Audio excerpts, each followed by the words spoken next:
सृष्टि के 3 गुण। मनुष्य की देह मिट्टी से बनी है। माता जल उसमें रक्त आदि बनकर प्रवाह करती हैं। अग्नि देह को तापमान देती है और देह में 3 स्थानों में आकाश प्रकट होता है, अर्थात धरती, वायु, जल, अग्नि और आकाश। इन 5 महाभूतों से ही शरीर का निर्माण हुआ, अर्थात धर्म ज्ञानी भी 5 महाभूत को जोड़ते हैं और अधर्मी भी। तो मोह किसका कर रहे हो? पार्थ, मिट्टी का सारे संबंध इस मिट्टी के देह से ही तो होते हैं। पर यदि यह सत्य होता तो मृत्यु के पश्चात देह को नष्ट क्यों किया जाता है? वास्तव में ना मनुष्य का परिचय उसकी देह से है और ना ही संबंधों का आधार उसकी देह से।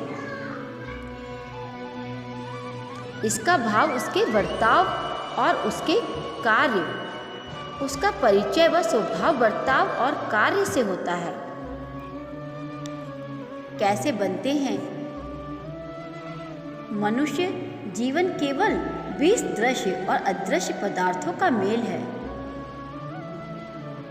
पार्थ, किंतु फिर प्रत्येक मनुष्य के स्वभाव तथा कार्य भिन्न भिन्न क्यों होते हैं?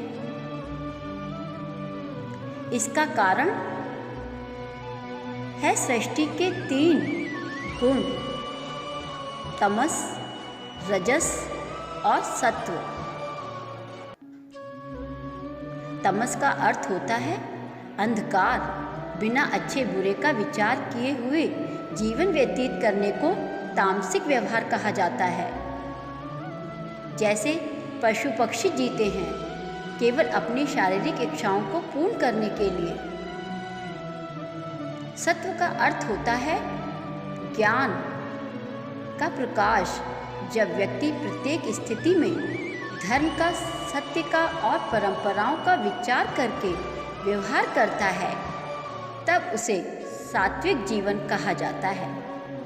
इन दोनों के मध्य में ऐसा व्यक्ति होता है जिसके पास ज्ञान तो है पर शरीर और मन की इच्छाओं के साथ बंधा हुआ भी।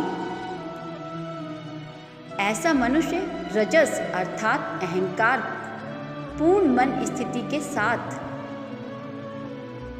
जीता। तस रजस तथा सत्व गुणों के अधिक या कम मात्रा के मेल से ही मनुष्य का स्वभाव बनता है।